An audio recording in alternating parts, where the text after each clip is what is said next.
सका बाप अपनी 17 साला बेटी को 6 माह तक ज्यादती का निशाना बनाता रहा। जब बेटी ने अपनी वालदा और अपने मामू को बताया कि मेरा बाप मेरे साथ गलत हरकतें करता है तो किसी ने भी यकीन ना किया। 6 माह पहले इसने ये काम शुरू किया इसके साथ, तो मुझे शक हुआ तो मैंने ला के कैमरा लगा दिया। तो हम ये मान ही नहीं सकते कि उसका बाप है, सका बाप है, इसलिए हमने नहीं माना था ना।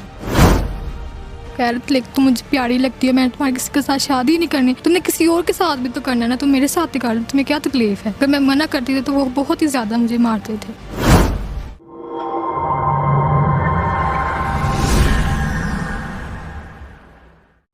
पाकिस्तान के एक जाहिल पिता ने अपनी ही पुत्री को जाति का निशाना बनाकर बाप बेटी के रिश्ते को शर्मसार किया। रोती बिलखती इसकी शिकायत अपनी माँ से करती है, मगर उसे यकीन नहीं होता। क्या है पूरी कहानी, उनकी जुबानी जानते हैं, चलिए देखते हैं। सबसे पहले मुझे ये बताइएगा, आपका शोहर था वो हकीकत में शोहर ही था आपका वो? हाँ जी, शोहर ही था। पहली शादी थी, दूसरी शादी तो नहीं थी? नहीं, पहली शादी थी। कितना अरसा हो गया आपकी शादी को? 18 साल। 18 साल। हाँ जी। 18 साल से आप हंसी खुशी ज़िंदगी गुजार रहे थे कि लड़ाई झगड़े हो रहे थे? पहले लड़ाई झगड़ा होता था तो फिर सुलह सफाई होती है, मतलब कि कोई लड़ाई नहीं थी। तो अब 6 माह पहले इसने ये काम शुरू किया इसके साथ, तो मुझे शक हुआ तो मैंने ला के कैमरा लगा दिया। अच्छा, 6 माह कबल आपकी बेटी ने आपको बताया, अपने मामू को बताया कि मेरे साथ मेरा बाप गलत हरकतें करता है, तो आप लोगों ने यकीन नहीं किया। क्यों यकीन नहीं किया आपने? तो हम ये मान ही नहीं सकते कि उसका बाप है, सका बाप है, इसलिए हमने नहीं माना था ना। हाँ जी, कि कोई बाप ऐसा कर ही नहीं सकता। ठीक है। अच्छा, मुझे ये बताइए, आपके पास आपकी भांजी आई, उन्होंने बताया कि मेरे पापा मेरे साथ गलत हरकतें करती हैं, तो आपको बताया क्या बात हुई आपसे? वो आई है हमारे पास और उसने कहा कि मेरे वाल साहब मेरे से ना तलका सही नहीं रखते, तो मैं उधर वापस नहीं जाऊंगी। मैंने घर वालों को दूसरों को बोला कि मैंने एक बार ये किस्सा बंगाली का पढ़ा था सऊदी अरब में, ऐसा सेम किस्सा। तो आप मेहरबानी करो बच्ची पे थोड़ा इसको 2-3 महीने इधर रखो, इसको हम कॉन्फिडेंस में लेके फिर हकीकत देखते हैं कि क्या है। लेकिन किसी ने भी बात नहीं मानी, बोलते ये ऐसे कैसे हो सकता है। मैं जो कि ये किस्सा पढ़ चुका था सऊदीया में, इसलिए मैंने कहा, लेकिन किसी ने मानी नहीं। फिर हम खुद उनको इसके घर में छोड़ के आए और उधर से वो बोल रहे थे वो अभी हॉस्पिटल में गया, वो अभी हॉस्पिटल में गया, उसको इतनी बड़ी ये टार्चर है उसके लिए कि एक बेटी ने इल्ज़ाम लगा दिया। मुझे ये बताएं, 6 माह कबल जब उसने बताया, आप बेटी ने बताया आपको, आपने यकीन नहीं किया, फिर आपने खुफिया कैमरा लगाया घर में? हाँ जी, मैंने खुफिया कैमरा लगाया ला के। ठीक है, उसमें वीडियो बनाई उसकी। हाँ। अच्छा, वो जो गलत हरकतें करता था वो कैमरे में सारी रिकॉर्ड है उसमें? सारी रिकॉर्ड है, वो सारी गंदी हरकतें की है उसने, बहुत ज़्यादा। आपको भी उस वीडियो के बाद यकीन आया होगा कि बेटी मेरी सच बोल रही है? हाँ जी, हाँ जी, बाद में यकीन आया मुझे। अच्छा नाज़रीन, वो बेटी भी मेरे साथ मौजूद है।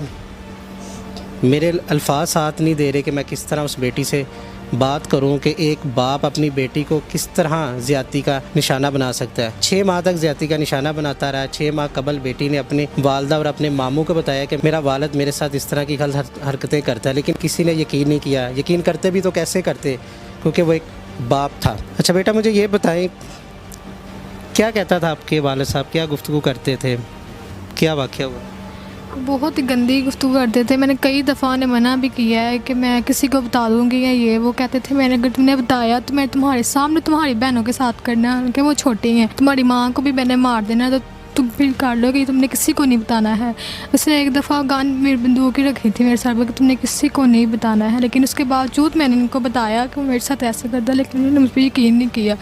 मामा को भी कई दफ़ा मैंने बताया, लेकिन इन्होंने भी यकीन नहीं किया। फिर एक दफ़ा मैंने खुद खुशी करने की कोशिश की है कि अगर आपने यकीन नहीं करना तो फिर मेरे जीने का फ़ायदा क्या जब मेरे साथ ऐसा हो रहा है। तो फिर इन्होंने आके एतमाद में लेकर मैंने कहा कि कैमरा ला के लगाएं तो सही एक दफ़ा, जो भी इसमें आए कि उसके बाद आप फैसला करना कि कौन सही है और कौन गलत है। अब इन्होंने कैमरा लगाया, उस पर वीडियो रिकॉर्ड किया, अब इन्होंने यकीन किया। पहले किसी ने मुझ पर यकीन नहीं किया। बेटा, 6 माह तक क्यों खामोश क्यों रहे? मारता था बहुत ही ज़्यादा, इसने मारता रहा, धमकियाँ देता रहा कि तुम्हारे मामू लोगों को हम नुकसान पहुँचाना। मैं नहीं चाहती कि मेरी वजह से किसी फैमिली मेम्बर को, किसी को भी कोई नुकसान हो, क्योंकि इल्ज़ाम तो हम पे आना था ना कि इन्होंने अपने मामू को मरवा दिया जो भी। इसलिए मैं चुप रही कि कोई बात नहीं, जो हो रहा है अल्लाह तो देख रहा है, अल्लाह तो इंसाफ करेगा ना मेरे साथ। आपके सके पापा हैं ये वालदैन? क्योंकि मैं अकल तो तस्लीम नहीं कर रही, मान ही नहीं रही। सके वालिद है? सके वालिद हैं वो, मेरे सके वालिद हैं। आपने उन्हें कभी कहा नहीं कि पापा मैं तो आपकी बेटी हूँ, मैं तो आपकी इज्जत हूँ, अपनी इज्जत को खुद ही उछाल? नहीं, वो कह रहे थे लेकिन तुम मुझे प्यारी लगती है, मैं तुम्हारे किसी के साथ शादी नहीं करनी, तुमने किसी और के साथ भी तो करना है ना, तुम मेरे साथ ही कर लो, तुम्हें क्या तकलीफ़ है। अगर मैं मना करती थी तो वो बहुत ही ज़्यादा मुझे मारते थे। अब वो हवालात में बंद है, गिरफ्तार है, आप क्या चाहती हैं अब? मैं चाहती कि उसे फांसी हो, जेल नहीं हो, फांसी हो उसे। मैंने तो कई दफ़ा कि मैंने अपने हाथों से उसे मारना, लेकिन मेरी हिम्मत नहीं पड़ी है। मैं नहीं चाहती मैं अपने हाथ गंदे करूँ, इसलिए मैंने कानून के हाथ रख दिया। लेकिन मैं चाहती हूँ, उनसे अपील करती हूँ कि वो उसे फांसी दे, फांसी की सज़ा दे उसे। अच्छा मुझे ये बताएं, जब आपने ये वीडियो देखी है तो इंसान की इज्जत तो गवारा नहीं करती, इंसान तो वहीं पे मार देता है। कई केसेस हमारे सामने आते हैं, इज्जत की खातिर कत्ल कर दिया कि मार। मैंने देखी नहीं वीडियो, मैंने नहीं देखी। मैंने थोड़ा जब पहला ही पार्ट देखा और मेरी आंखें बंद हो गई। मैं अपनी बेटी की देखूं, इंसान इतना जानवर शैतान था वो। बेटी ने देखी अपनी आंखों में, ये बहुत ज़्यादा रोई। मैं बेटा चुप कर, जो होना था वो हो गया, इसको मैं अब फांसी के फंदे में लगाऊंगी। ठीक है, मैं मारने की कोशिश इन्हें बहुत की, लेकिन हमने नहीं मारा उसको। ठीक है, हम यही कहते हैं कि उसको अब फांसी आए, लेकिन ये है कि हमारे पीछे वालों को भी उसने नुकसान देना है। अच्छा मुझे ये बताएं, जैसे मैंने इनसे सवाल किया है कि इज्जत तो गवारा नहीं करती, इंसान का खून खोलता है, एक बेटी के साथ इज्जत उछाली जाए, तो किस तरह आपने गवारा कर लिया? इन्होंने हमें वो तो नहीं दी ना, मूवी हमें तो नहीं दी। ये खुद ही उधर ये वीडियो करके तो इंतज़ार करती रही, पता नहीं किस चीज़ का, या बाहर निकलने का या हमारे पास आने का। फिर आखिर इन्होंने ये सीधे थाने में चली गई। तो उसके बाद वो तो हवालात में, हम क्या कर सकते हैं, क्या उसके साथ करें हम। इज्जत तो देखो, ग्वारा तो दूर की बात है। फिर हमारे सामने ये भी था, कल को ये बच्चे छोटे हैं, अगर हमने भी मार दिया इसको तो ये बच्चे हो सकता है कल को हमें इल्ज़ाम दें कि सर आपने कानून को हाथ में नहीं लिया, कानून पे आपने भरोसा। हाथ में जी। अच्छा मुझे ये बताएं, अभी भी आपको कोई धमकियां वगैरह आ रही हैं, कोई थ्रेड आ रही है? जी, उसके घर वाले दे रहे हैं कि जो करना है कर लो, लेकिन हमने आपको नहीं छोड़ना। हम छुप के बैठे हुए हैं अपने भाइयों के पास, हम बाहर अंदर भी नहीं जा सकते। हाँ जी। अच्छा ये आपका रिश्तेदार था? हाँ जी, हमारा रिश्तेदार ही था। अच्छा इसके अलावा भी उसने कोई और शादी की हुई है? हाँ जी, की हुई है, अपने मामू की बेटी के साथ की है। आप भी रिश्तेदार हैं, मामू की बेटी के साथ भी शादी है, वो छुपके की है कि पता है सबको? नहीं, छुप के की हुई थी, उसके घर वालों ने करवाई है उसके साथ। घर वाले और वो एक थे। आपको कब पता चला उसकी शादी में? मुझे 2-3 महीने बाद पता चला था।